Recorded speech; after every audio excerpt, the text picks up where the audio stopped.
Hi guys, I am starving for giving you more information about this topic. Jokes aside, my intention here today is to give you so much deep understanding about this archetype as humanly possible.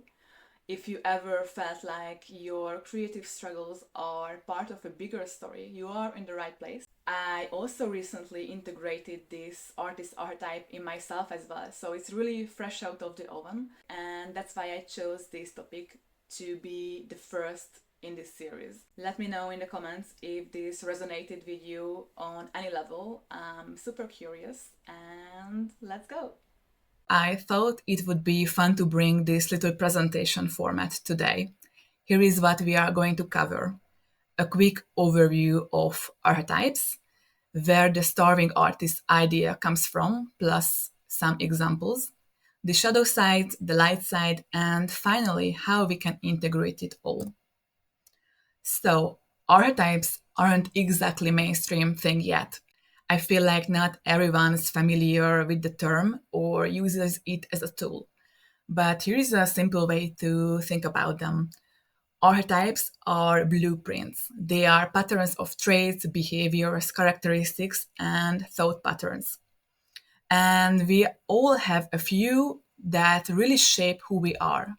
Some of are front and center in our identity, others might be secondary or even kind of asleep until something in life activates them. To give you a better idea, think of classic ones like the king, the explorer, or the magician. But they are not just some far off concepts, they show up in everyday life too, like the perfectionist, the mother, the teacher. I just find archetypes such a fascinating lens to look at ourselves through. They help us notice different parts of us that might be running the show, sometimes without us even realizing it. And that unconscious part, that's the big deal. So there are so many ways to group them, but I will save that for another time. Very simply put, the starving artist is someone deeply committed to their craft but choose to live in poverty or financial struggle for the sake of their art. The quintessential example in the modern Western culture who embodied this type is Vincent Van Gogh. He painted out of deep emotional and spiritual need, believing his art was a form of divine expression. He also struggled with serious mental health issues. Van Gogh's dedication to his art didn't translate to material success in his lifetime, despite the fact that he became one of the most famous painters in the world, sadly, after he died. I'm sure you know one of his paintings very well, and you can name at least one or two of them. Before we go any further, I just want to pause for a sec and bring your attention to a sneaky little thought that might be distorting how you see this archetype. As a collective, we love to romanticize the lives of these artists, the struggle, the chaos. And while those stories can be inspiring, they can also blur the truth. So take a deep breath, quiet the noise in your head for a moment, and try to shift into a more grounded, neutral place, almost like you just observing from the above. Because if you just watch the glamour of it, you might miss some of the deeper lessons and hidden keys that are actually meant for you. All right. Art has been with humankind for tens of thousands of years, basically as long as we've been human. The earliest symbolic markings, patterns etched into bones, appeared in Africa. These weren't just practical, they suggest that the birth of the symbolic thinking. That's, great, but does cave paintings and stone figures created by quote unquote, real artists, in my opinion, under a broader term, Anybody who is creating something for the sake of creation is an artist. Art isn't some modern luxury. It's how we made meaning and shared stories from the beginning of times. And then, once early humans moved from nomadic life into settled agricultural societies around 10,000 years ago, is when the real artist as a real job was born. The idea of the artist as a distinct role or profession could only emerge when societies become large and structured enough to support division of labor and extra resources. The first artists were craftspeople and servants working on temples and pottery. I don't want to give a whole history lesson here. I am not a historian, of course, but I will circle back to this cultural evolution a bit later. It's gonna be important, I promise. Okay, back to how it relates to you. Do you call yourself an artist? Are you performing some kind of physical or intellectual act? Hence, a piece of art is created using your unique talents and gifts. It can go anywhere in between the line of writing a blog, baking pies, music, films, dancing, acting, graphic design, stand up comedy, and I don't know, even your local DJ Derek. We don't have to be at Michelangelo's level to call yourself an artist, though. It might be not in the forefront of your life currently, or you suppressed it a long time ago. For example, it was your childhood dream to be a fashion designer, but you never really pursued this career because you thought you are not talented enough, for example.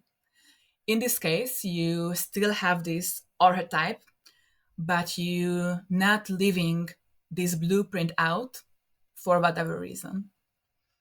Just really feel into it for a moment. I'm sure most of you will know right away if you have this type or not. If you clicked on this video, you probably carry some version of this artist wound.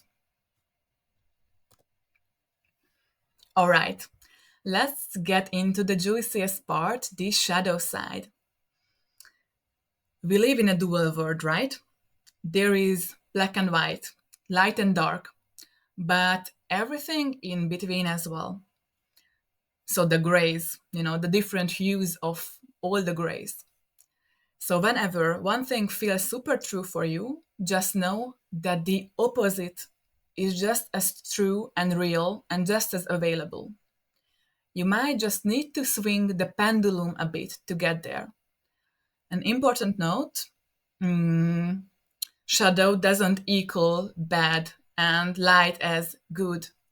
Shadows show up more like blockages and restrictions. Now, every artist's journey is unique and different, of course, and the root causes behind their struggles can vary a lot. But I've pulled together 6 of the most common ones I've seen, the ones that tend to show up again and again. My hope is that they will help you spot what's going on in your own story and you can start to catch them. Let's see. Root cause number 1, the servant. Have you ever felt like your worth as an artist only exists when you're giving everything away? Your time, your energy, your soul, without expecting anything in return. The history lesson comes full circle here. Once upon a time, when artists were treated like servants and they were one of many, basically the Mr. or Mrs. Emperor had full control over them. They were commoners working for pennies or just for food and shelter, while some of them performed the most astonishing art known to humankind. For example, the servants working on the pyramids in ancient Egypt. So it's a deeply engraved pattern in the collective. So with this root cause, you literally feel comfortable and normal in the starving state because poverty, societal dismissal, no control over your life is the norm in your subconscious. Let that sink in for a moment. It's not in your operational manual that another kind of living is even possible. You just want to serve for money that is barely enough to make a living. Let's turn the mirror. Is it still true today, though? Are you carrying and holding on to an outdated belief? How do you feel about it? Make a note or just a mental note if this is true for you right now. Collect all the root causes, like Pokemons, that are resonating with you, and we are gonna deal with them at the end. All right. Root cause number 2, the sacred. I strive to create from the depths of my soul, capturing the sacred essence of art. How can I make money from my creation without compromising its purity? Artists are channeling, healing, mirroring the world around them. They are a more sensitive, observant, and reflective type of people. You probably view art as a higher calling, contributing to the culture. When you're creating a piece of art, whether capturing a certain emotion in a song, a movement in a choreography, writing a story, you make an imprint of your inner world combined with the outer world. It's a very personal act. It feels very vulnerable, to be honest. You have the inherent need to create something sacred, something that is not tarnished by the world and its wrong intentions. So artists need to keep a pure vessel that the inspirational hits can come through better.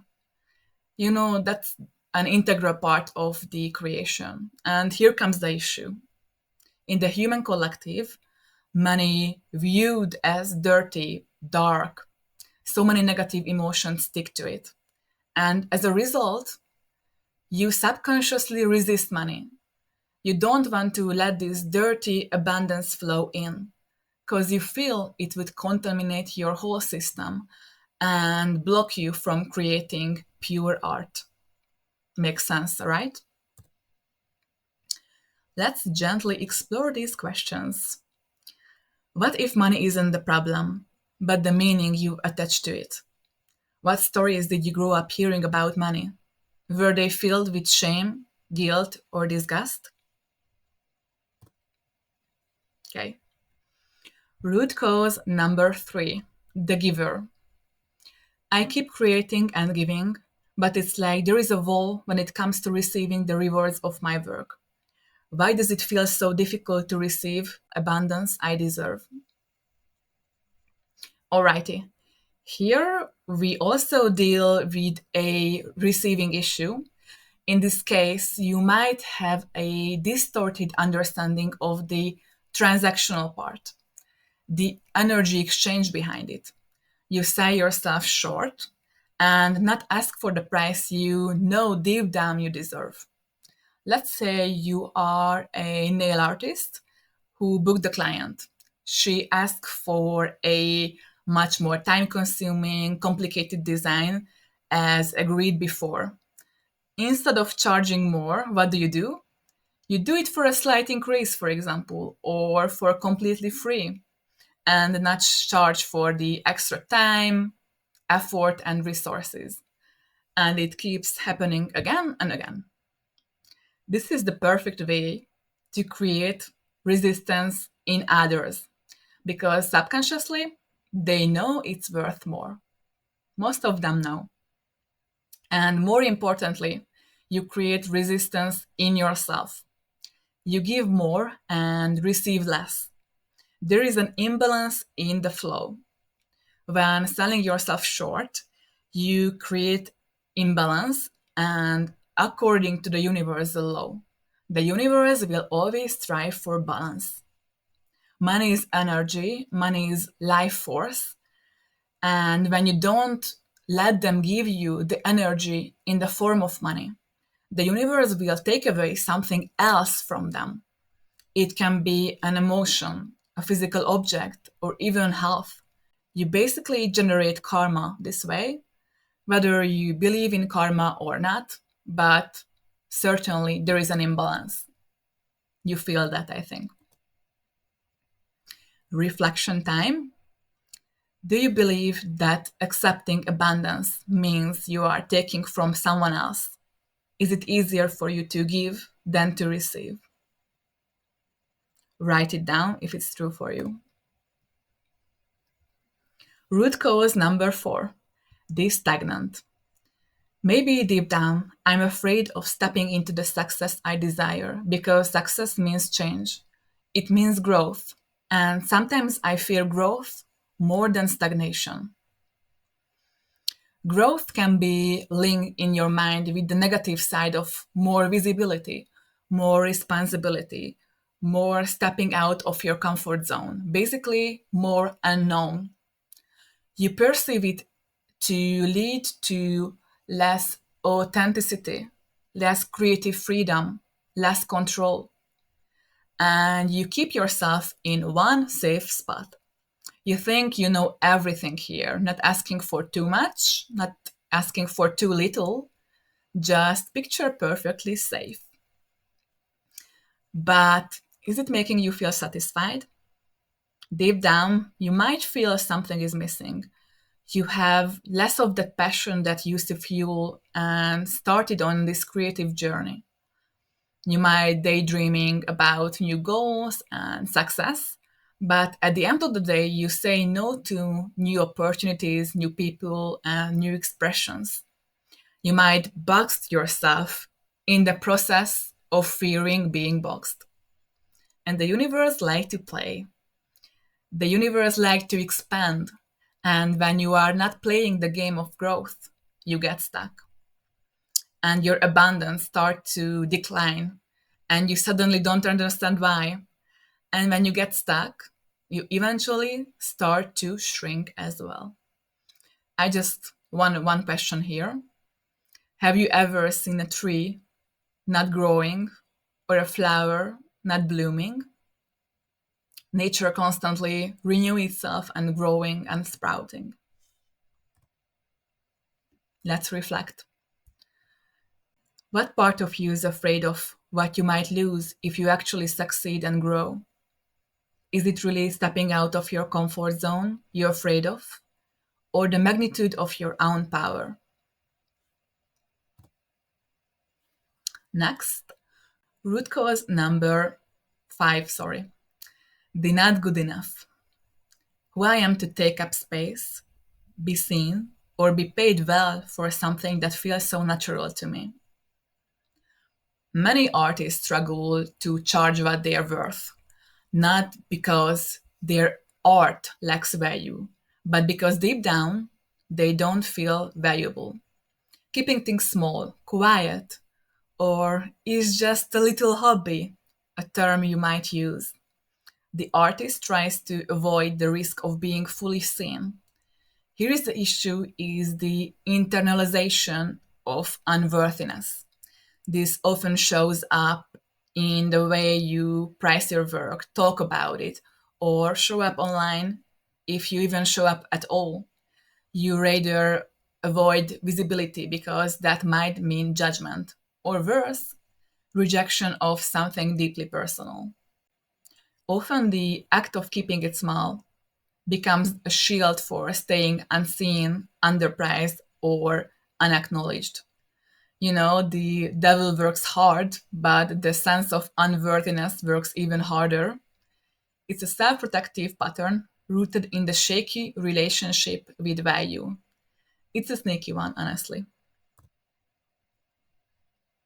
Question. What comes up in your body when someone asks how much your art costs? Do you shrink? Do you panic? What would happen if you actually believed your art had real value?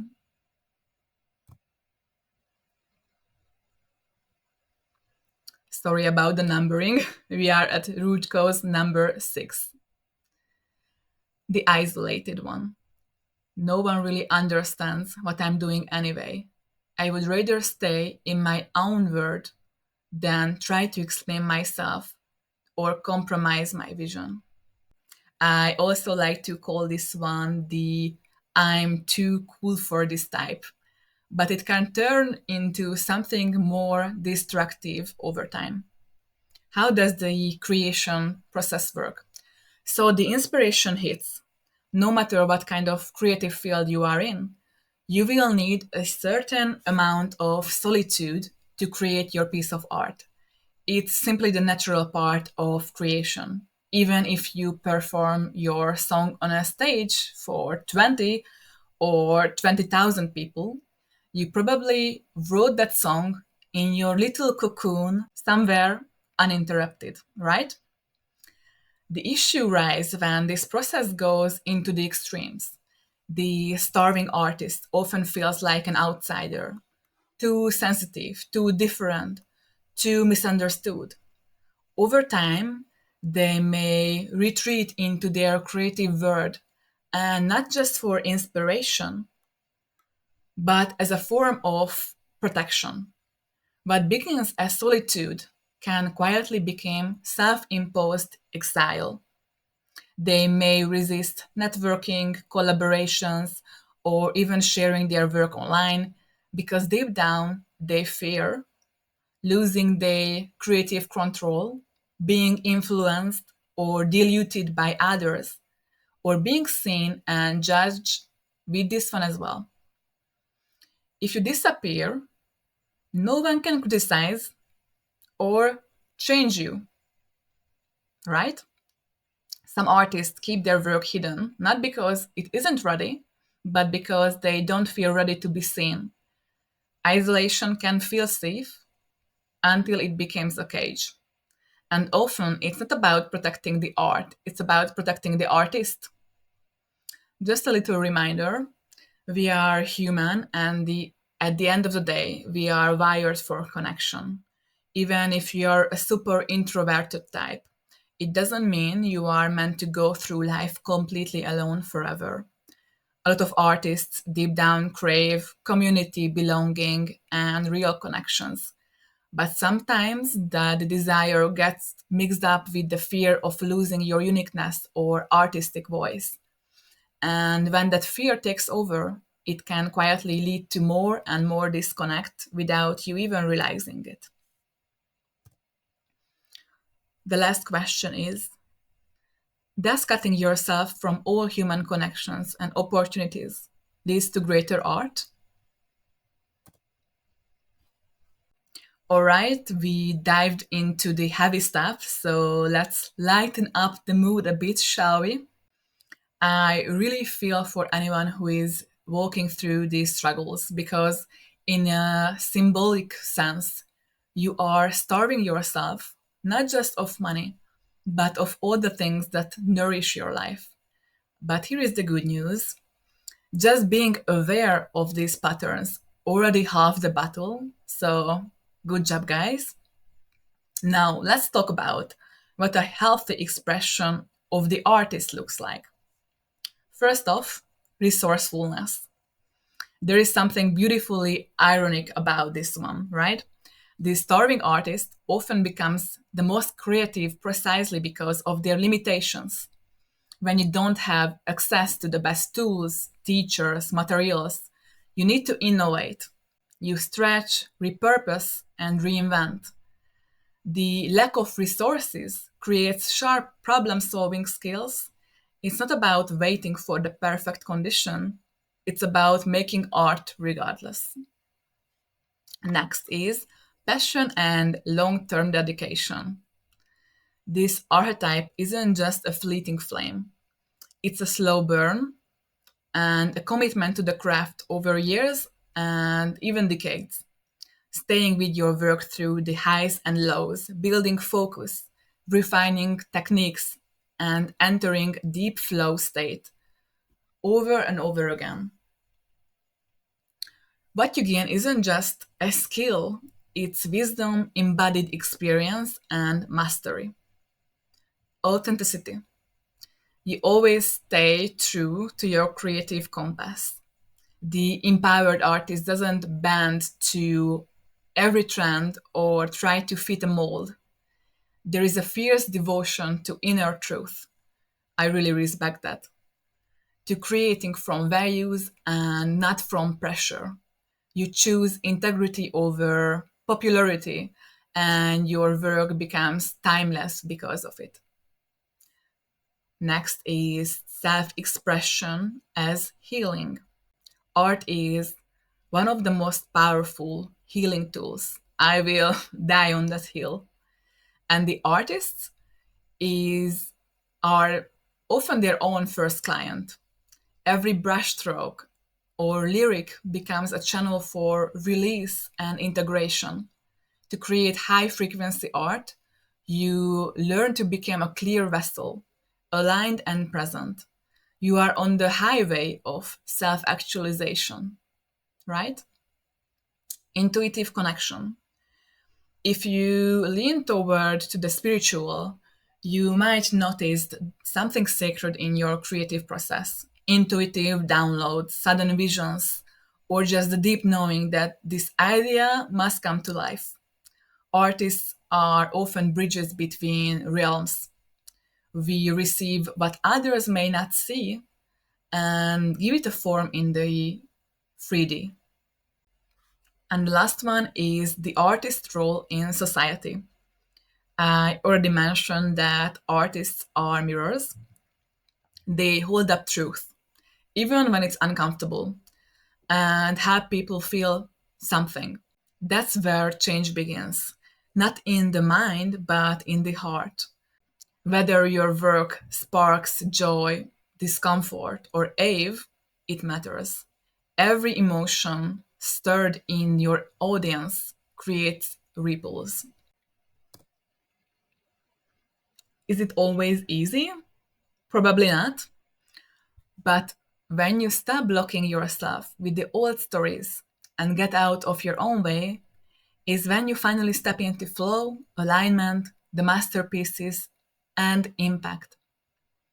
I only mention painters as examples just because they are more familiar to most people.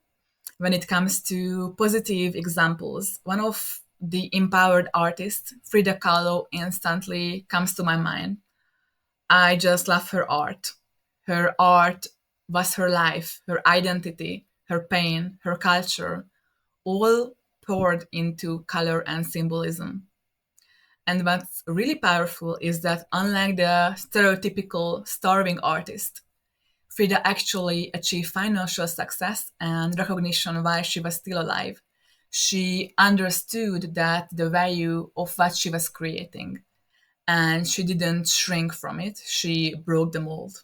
And that's amazing. Okay, oneness. What's the solution? How do you achieve oneness and integrate all these shadows? I don't want to leave you hanging without solutions. If you are recognize yourself in any of the shadow sides I mentioned earlier, don't worry, you are not destined to stay there forever.